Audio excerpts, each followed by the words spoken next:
Hello dear student, once again welcome back in your best channel MS Coaching Institute. Friends, आज मैं आपको जो मैंने सीरीज चालू किया हुआ है पिछले कुछ दिनों से, और उस सीरीज का नाम मैंने रखा है बोर्ड एग्जाम स्पेशल, जो कि 2022 में आपका टर्म 2 का एग्जाम होने वाला है क्लास 10th के लिए।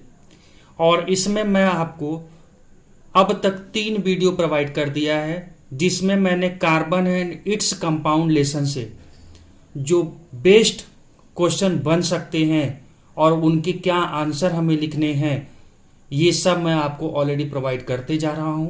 और ये सभी क्वेश्चंस मैं करंट जो सैंपल पेपर है उनके बेसिस पर मैंने तैयार किया हुआ है। और अगर आप कंटिन्यू मेरे उन वीडियोज को देख रहे होंगे तो आपको कहीं ना कहीं समझ में आ रहा होगा कि हाँ, इस तरह के बोर्ड एग्जाम में क्वेश्चन पूछे जा सकते हैं। और अगर आपकी तैयारी अच्छी चल रही है तो आप कमेंट बॉक्स के थ्रू हमें जरूर बताएं कि कहाँ तक आपको ये वीडियो हेल्प कर रहा है। अभी तक मैंने टोटल 3 वीडियो प्रोवाइड किया है, जिसमें टोटल मैंने 16 क्वेश्चन प्रोवाइड कर दिया है विथ सॉल्यूशन। आज मैं आपको पार्ट नंबर 4 लेकर आया हूं अपनी सीरीज का, जिसमें मैं carbon and its compound lesson का टॉप जो 7 हमारे क्वेश्चंस होंगे, जो सबसे बेस्ट 7 क्वेश्चंस होंगे, उनको विद आंसर मैं समझाऊंगा। और इस तरह से टोटल 23 क्वेश्चंस अब तक आपकी तैयारी हो चुकी होगी इस वीडियो को देखने के बाद। तो आइए शुरू करते हैं। और दोस्तों, मैं आपको कहना चाहूँगा, आप मेरे पे बिलीव करिए और आप मेरे इस वीडियो को देखिए, आपको कहीं ना कहीं जरूर फायदा होगा। और मैं जो पिछली वीडियो में भी बोला था, इस चीज़ का आपको एहसास तब होगा जब आप मेरे वीडियोज को कंटिन्यू देखें, और जिस दिन बोर्ड पेपर में आप साइंस का क्वेश्चन पेपर सॉल्व करके आएंगे, उस दिन आपको रियलाइज हो जाएगा कि आपके लिए ये वीडियो देखना कितना कारगर साबित हुआ। तो आइए दोस्तों शुरू करते हैं। क्वेश्चन नंबर 1 में पूछ रहा है, 2 carbon atom can not be linked to each other by more than 3 covalent bonds, why?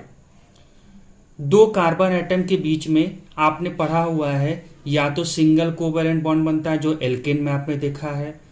2 carbon atom के बीच में डबल बॉन्ड बन सकता है कोवेलेंट का, जिसे एल्कीन में आपने देखा है। और 3 आपका कोवेलेंट बॉन्ड बन सकता है एल्काइन में। लेकिन ये पूछ रहा है कि 3 से ज्यादा कोवेलेंट बॉन्ड 2 कार्बन के बीच में क्यों नहीं बन सकता? तो इसका जवाब सिंपल सा दोस्तों है कि अगर 2 कार्बन के बीच में अगर 4 बॉन्डिंग की जाती है, जैसे मान लीजिए यहाँ कार्बन है, ये 2 कार्बन है हमारा, इन 2 कार्बन के बीच में 1 2 3 4 1 2 3 4, और जब इनके बीच कोवैलेंट बॉन्डिंग होगी, मतलब ये कार्बन इसका इलेक्ट्रॉन शेयरिंग में यूज कर ले और ये कार्बन इसका इलेक्ट्रॉन शेयरिंग में यूज कर ले, तो इस कंडीशन में पाया जाता है कि ये दोनों के जो न्यूक्लियस होंगे, इस कार्बन और इस कार्बन के जो न्यूक्लियस होंगे, एक दूसरे के इतने करीब आ जाएंगे कि इन दोनों के बीच में क्या होने लगा, चूंकि पॉजिटिव पॉजिटिव है। न्यूक्लियस कैसा होता है? सेंटर में प्रोटॉन होता है और न्यूट्रॉन होता है। न्यूट्रॉन तो न्यूट्रल कंडीशन में होता है, बट प्रोटॉन पॉजिटिव होता है। तो इन दोनों के बीच में रिपल्सन होने लगेगा, और जब रिपल्सन होने लगेगा तो कोई भी स्टेबल कंपाउंड नहीं बन पाएगा। तो इसका आंसर देखिए हमें कैसे लिखना है। इसका आंसर मैंने ऑलरेडी लिखा हुआ है, because if 2 carbon atom were to be linked by 4 covalent bond, their nuclei, जो मैं न्यूक्लियस की बात कर रहा था, would come too close to each other, एक दूसरे के करीब आ जाएंगे, that the force of repulsion between them will push the 2 atoms. उन दोनों के बीच में न्यूक्लियाई इतना करीब आ जाएंगे कि उनमें फोर्स ऑफ अट्रैक्शन की जगह फोर्स ऑफ रिपल्सन काम करने लगेगा, जिससे 2 एटम एक दूसरे से दूर होने लगे। As a result a stable molecule would not be form, एक स्टेबल मॉलिक्यूल नहीं बन सकता। इसी वजह से कभी भी 2 कार्बन के बीच में आप 4 कोवेलेंट बॉन्ड नहीं देखते हैं। आइए क्वेश्चन नंबर 2 देखते हैं। क्वेश्चन नंबर 2 में क्या बोल रहा है? क्वेश्चन नंबर 2 में बोल रहा है, draw the electron dot structure of CO2 and state the type of bond. अब देखिए यहां पर CO2 में कौन कौन सा एटम है? तो कार्बन है। कार्बन का एटॉमिक नंबर कितना होता है? 6 होता है। कॉन्फ़िगरेशन बनाएंगे तो फर्स्ट सेल में 2 और वैलेंस सेल में 4 हो जाएगा। ऑक्सीजन का एटॉमिक नंबर 8 होता है। इसका कॉन्फ़िगरेशन बनाएंगे तो फर्स्ट सेल में 2 और वैलेंस सेल में 6 इलेक्ट्रॉन होगा। बोल रहा है इन दोनों के बीच में इलेक्ट्रॉन डॉट स्ट्रक्चर ड्रॉ करिए। तो देखिए अगर आपने मेरे लेसन्स को देखे हुए हैं जो मैंने ऑलरेडी पढ़ाया हुआ है कार्बनिक कंपाउंड लेसन को, तो मैंने बताया है यहाँ पर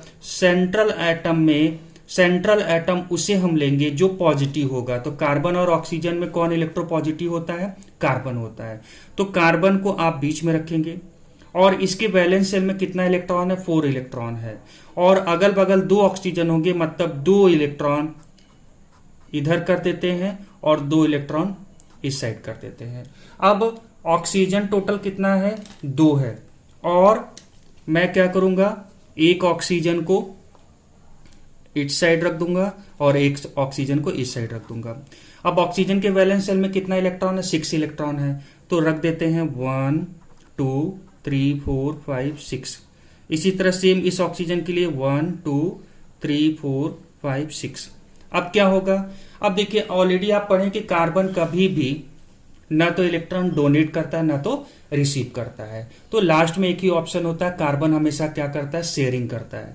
तो ये कार्बन क्या करेगा? अपना 2 इलेक्ट्रॉन इसको शेयरिंग में देगा ऑक्सीजन को, ताकि ऑक्सीजन के वैलेंस शेल में 6 इलेक्ट्रॉन है और 2 इस कार्बन से शेयर में यूज करके इसका ऑक्टेट मतलब वैलेंस शेल में 8 इलेक्ट्रॉन हो जाएगा।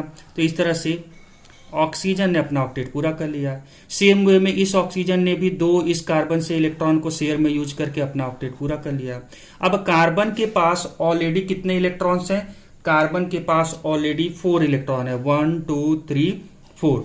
तो यहां से 2 जो शेयरिंग में यूज करेगा ऑक्सीजन से, क्योंकि इसने ऑक्सीजन को अपना 2 दिया शेयर में, और इस कार्बन ने 2 शेयर में यहां पर दिया तो इससे भी 2 यूज करेगा। तो इस तरह से इस ऑक्सीजन से 2 और इस ऑक्सीजन से 2 यूज करते हुए टोटल 4 शेयरिंग में ऑक्सीजन से ले लेगा और पहले से उसके पास 4 है, तो 4 4 8। इस तरह से कार्बन ने भी अपना ऑक्टेट पूरा कर लिया। इसी को हम इस तरह से भी लिख सकते हैं, कार्बन इसने इस ऑक्सीजन को कितना दिया? डबल बॉन्ड शेयरिंग किया तो डबल कोवैलेंट बॉन्ड बनेगा। इधर में भी ऑक्सीजन को कितना? डबल बॉन्ड कोवैलेंट शेयरिंग कर दिया। ठीक है। अब पूछ रहा है state the type of bond. Already आपको पता होगा कि अगर कोई 2 एटम्स के बीच में शेयरिंग ऑफ द इलेक्ट्रॉन होता है तो बने हुए बॉन्ड को हम क्या कहते हैं? कोवैलेंट बॉन्ड कहते हैं। मतलब इसका जवाब क्या हो जाएगा? State the type of bond, covalent bond हो जाएगा। मतलब कार्बन और ऑक्सीजन के बीच में जो बॉन्ड बना है, ये कौन सा बॉन्ड बना है? कोवैलेंट बॉन्ड बना हुआ है। ठीक है दोस्तों, क्वेश्चन नंबर 3 की तरफ मूव करते हैं। क्वेश्चन नंबर 3 में पूछा हुआ है वाई CHO, जो कि एल्डिहाइड का होता है। CHO आपने पढ़ा होगा, functional group aldehyde group, can not B present in the middle of the carbon atom chain. क्यों CHO जो ग्रुप होता है, फंक्शनल ग्रुप होता है, ये कार्बन के कोई भी चेन हो उसमें बीच में कहीं ना हो करके हमेशा साइड में आखिरी छोर पर क्यों होता है? तो देखिए दोस्तों, यहां पर ये जो मैंने लिखा है इसको अभी ध्यान मत दीजिए, पहले बात को समझिए कि CHO को हम लोग टर्मिनल फंक्शनल ग्रुप बोलते हैं। टर्मिनल मतलब वो फंक्शनल ग्रुप जो हमेशा आखिरी में लगता है, किसी भी चेन के लास्ट में लगता है, बीच में कहीं आप नहीं लगा सकते हो। अब ऐसा क्यों बोला जा रहा है? क्योंकि आप ध्यान से देखें, CHO को कार्बन की वैलेंसी 4 होती है, जिसमें से एक वैलेंसी इधर में अभी खाली है। इस साइड में हाइड्रोजन है और इधर में क्या है? ऑक्सीजन है। ऑक्सीजन के साथ डबल बॉन्ड और हाइड्रोजन के साथ सिंगल बॉन्ड। अब जरा इस कार्बन को ध्यान से देखिए, 1 2 3 वैलेंसी ऑलरेडी सेटिस्फाइड है O और हाइड्रोजन से, एक वैलेंसी इस कार्बन की खाली है। अब आप इमेजिन करिए, ये आखिरी में न लग करके इमेजिन करिए कि मैं बीच में लगा दूं। देखिए ध्यान से, ये कार्बन मान लीजिए कार्बन चेन चल रहा है। अब मैंने क्या किया?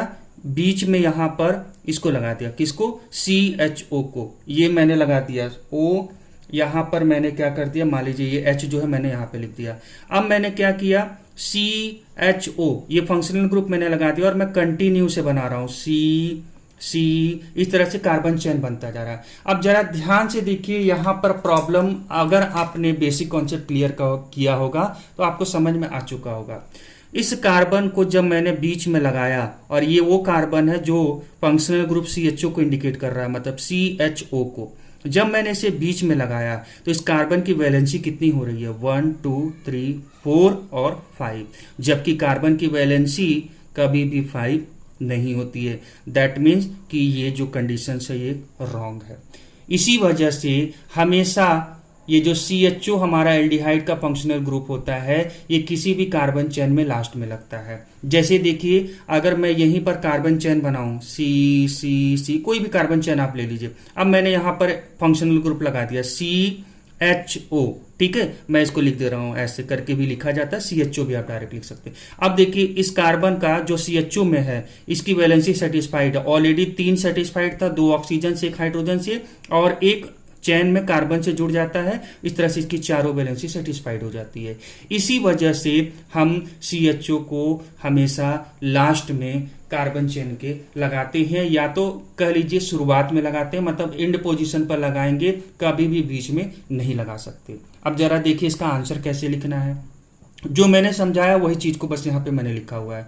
The 4 valencies of carbon are satisfied by linking the group with one atom only, since 3 valencies of carbon are already satisfied। जो मैंने आपको बताया था कि कार्बन की 3 वैलेंसी ऑलरेडी सेटिस्फाइड है। देखिए यहां पर CHO में कार्बन का 1 2 3 ऑलरेडी सेटिस्फाइड है, सिर्फ एक एटम जोड़ करके आप इसकी वैलेंसी को सेटिस्फाइड कर सकते हैं। Hence it can not be linked with 2 carbon atom to be present in the middle of the chain. I hope कि आपको समझ में ये भी आंसर्स आ चुका होगा। Now see the question number 4th. How many covalent bonds does a molecule of ethane C2H6 have? Draw its structure to justify your answer. देखिए यहां पर इथेन को बोल रहा है, तो पहले काम करते हैं, इथेन का स्ट्रक्चर बना लेते हैं। अब आपको पता है एल्केन से ये हमारा बिलोंग कर रहा है, तो एल्केन में कार्बन कार्बन के बीच में हमेशा क्या होगा, सिंगल कोवेलेंट बॉन्ड होता है। तो मैंने दिखा दिया यहां पर H6 है, 1 2 3 4 5 6, यहां पर आप हाइड्रोजन लगा दीजिए, हो गया C2H6, ठीक है, यहां पर रहेगा, ठीक है, C2H6। अब जरा ध्यान से देखिए, पूछ रहा है कि how many covalent bond does a molecule of ethane have. अब जरा ध्यान से देखिए 1 2 3 4 5 6 7, तो टोटल कितने कोवेलेंट बॉन्ड बन रहे हैं, 7 कोवेलेंट बॉन्ड बन रहे हैं। हाइड्रोजन के बीच में इधर 3 और दोनों कार्बन के बीच में 1, तो 3 3 6 और दोनों कार्बन के बीच में 1 7। तो आपका जवाब हो गया 7। और कोवेलेंट बॉन्ड कैसा बन रहा है, सिंगल डबल और ट्रिपल, सिंगल बन रहा है, तो आप लिखेंगे 7 single covalent bonds are present. ठीक है, हो गया, इस स्ट्रक्चर के थ्रू आपने जस्टिफाइड कर दिया। क्वेश्चन नंबर 5 देखिए, क्वेश्चन नंबर 5 का मैंने आंसर लिखा हुआ, पहले क्वेश्चन पढ़ते हैं। What is denatured alcohol? Denatured alcohol क्या होता है?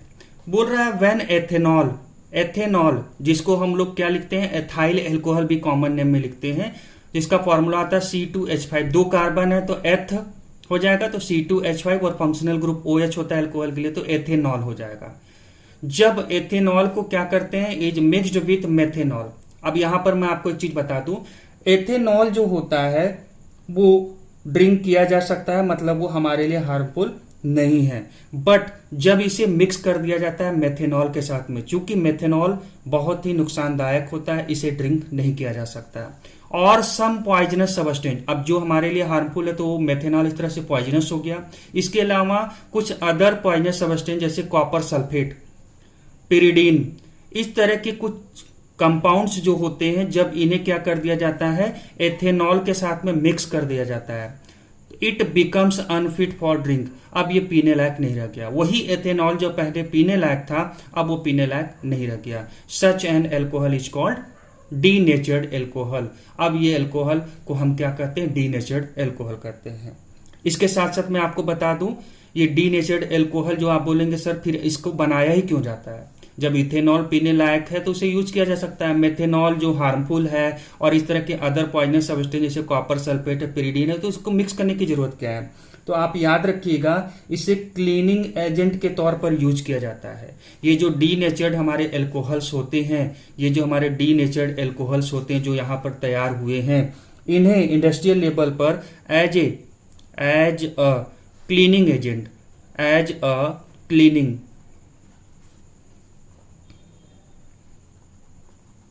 एजेंट यूज किया जाता है, जैसे ग्रीस वगैरह हो गया। ये किसी भी हार्ड सब्सटेंस जैसे प्लास्टिक हुआ, ठीक है, हार्ड सरफेस में ग्लास हुआ, कोई लकड़ी है, हार्ड सरफेस वाले लोग हैं, इनके ऊपर में जैसे ग्रीस वगैरह टाइप लग जाते हैं तो उन्हें रिमूव करने के लिए इस तरह के डीनेचर्ड एल्कोहल को यूज किया जाता है, जो बड़े आराम से उन डस्ट को, ग्रीस को रिमूव कर देता है। इसीलिए इसे इंडस्ट्रियल लेवल पर यूज किया जाता है। ठीक है दोस्तों, क्वेश्चन नंबर 6 की तरफ मूव करते हैं। और क्वेश्चन नंबर 6 में हमसे पूछ रहा है how many single and double bonds are present in benzene molecule. Benzene molecule में सिंगल और डबल बॉन्ड्स टोटल कितने होते हैं। बेंजीन का अगर आप फॉर्मूला जानते हो तो C6H6 होता है। ठीक है, बेंजीन रिंग अगर आप बनाए तो C6, तो पहले कार्बन को आप दिखाइए, C6 1 2 3 4 5 6, इन सबको आप पहले सिंगल सिंगल कोवैलेंट बॉन्ड से ऐसे जोड़ दीजिए, जोड़ दिए। अब देखिए H6 है, मतलब हर एक कार्बन पर एक एक हाइड्रोजन रहेगा, तो मैं यहां पर जोड़ दे रहा हूं हाइड्रोजन 1 2 3 4 5 एंड 6 हो गया। अब याद रखिएगा बेंजीन रिंग में कार्बन कार्बन के बीच में अल्टरनेट कंडीशन में सिंगल और डबल बॉन्ड पाया जाता है, मतलब कहीं से भी आपकी मर्जी, आप कहीं से भी एक दो कार्बन के बीच में डबल बॉन्ड दिखा रहे हैं, अब अल्टरनेट में दिखाना, मतलब ये डबल बॉन्ड हुआ तो ये सिंगल होगा, फिर ये डबल, फिर ये सिंगल, और फिर ये क्या होगा, डबल होगा। अल्टरनेट में डबल बॉन्ड प्रेजेंट होते हैं, या आप कह लीजिए अल्टरनेट में सिंगल बॉन्ड प्रेजेंट होते हैं। अब आप बेंजीन रिंग का स्ट्रक्चर तैयार कर लिए हैं। अब आपसे पूछ रहा है कि कितने सिंगल और डबल बॉन्ड प्रेजेंट है। एक बात जरा ध्यान से देखिए, सिंगल बॉन्ड कितना है, सिंगल बॉन्ड्स कितने हैं। ठीक है, देखिए पहले हाइड्रोजन को देख लेते हैं, 1 2 3 4 5 6, इसके अलावा दो कार्बन के बीच में 7 8 9, इस तरह से टोटल कितने सिंगल बॉन्ड्स हो गए, 9 सिंगल बॉन्ड्स हो गए। और डबल बॉन्ड कितने हैं, डबल बॉन्ड्स की अगर हम बात करें तो वो कितने हैं, देखिए यही है, दो कार्बन के बीच में 1 2 3, टोटल 3 डबल बॉन्ड प्रेजेंट है। इस तरह से आपको जवाब मिल चुका होगा कि बेंजीन रिंग में सिंगल बॉन्ड टोटल 9 होते हैं और डबल बॉन्ड कितने होते हैं, 3 होते हैं। ठीक है दोस्तों, इसके बाद जो हमारा लास्ट क्वेश्चन है, इसमें पूछा हुआ है an organic molecule has the following structure. इनको जरा ध्यान से देखिए, CH3 है, यहाँ CH है, इस कार्बन से CH3 यहां पर बना हुआ है, यहां पर CH2 है और OH यहां पे लगा हुआ है। OH मतलब जो एल्कोहल का हमारा फंक्शनल ग्रुप होता है वो यहां पर लगा हुआ है। पहला क्वेश्चन इसमें पूछ रहा है to which homologous series does this molecule belong. तो जवाब आप तुरंत देखते ही समझ चुके होंगे, जब एल्कोहल लगा है तो ये किस होमोलॉगस सीरीज से बिलोंग करेगा, एल्कोहल से बिलोंग करेगा। तो आप जवाब इसका लिख देंगे, मैं यहीं पर आंसर लिख रहा हूं बेटा, ALCOHOLS, एल्कोहल्स। ठीक है, तो इसका जवाब मैंने यहां पर लिख दिया हुआ है एल्कोहल्स। ये एल्कोहल्स होमोलॉगस सीरीज से बिलोंग करता है। फिर पूछ रहा है what is the general formula of this homologous series. अब देखिए एल्कोहल के लिए जो होमोलॉगस सीरीज हमारा, इसका जनरल फॉर्मूला क्या होता है, मैंने आपको सिखाया हुआ है। एल्केन का क्या होता है, CnH2n+2 होता है। जब एल्केन में से एक हाइड्रोजन आप रिमूव कर देते हो, ये क्या बता रहा है, 2n+2, ये नंबर ऑफ हाइड्रोजन को बता रहा है। जब एक हाइड्रोजन आप रिमूव करते हो तो वहां पर कार्बन की वैलेंसी सेटिस्फाइड नहीं होती है, एक वैलेंसी खाली रहती है जहां पर हम OH या कोई भी फंक्शनल ग्रुप को ऐड कर देते हैं। तो आप एल्कोहल के लिए एक हाइड्रोजन यहां पर पहले कम करिए एल्केन में से, तो हो जाएगा CnH2n। अब +2 की जगह क्या लिखेंगे, +1 लिख देंगे। और चूंकि फंक्शनल ग्रुप यहां पर ऐड होता है कौन, OH, तो यहां पर आप लगा दीजिए OH। इस तरह से इसका जनरल फॉर्मूला भी हमारा तैयार हो गया इस होमोलॉगस सीरीज का जो एल्कोहल का होता है। तो आई होप कि आपको ये कॉन्सेप्ट समझ में आ चुका होगा, जो टोटल मैंने 7 क्वेश्चन आपको कराया हुआ है, और कहीं ना कहीं आपको रियलाइज हो रहा होगा कि हाँ, इस तरह के क्वेश्चंस की तैयारी हमें होनी चाहिए और ये हमारे लिए इंपॉर्टेंट लग रहा है। तो अगर आपको भी ऐसा लग रहा है तो आप वीडियो को लाइक करें, ज़्यादा से ज़्यादा दोस्तों तक पहुंचाएं ताकि उन्हें भी इसका बेनिफिट मिल सके। और हाँ दोस्तों, अगर आपने चैनल को सब्सक्राइब नहीं किया तो आप हमारे चैनल MS कोचिंग इंस्टीट्यूट को सब्सक्राइब जरूर कर लें। Thank you so much for watching this video and have a nice day.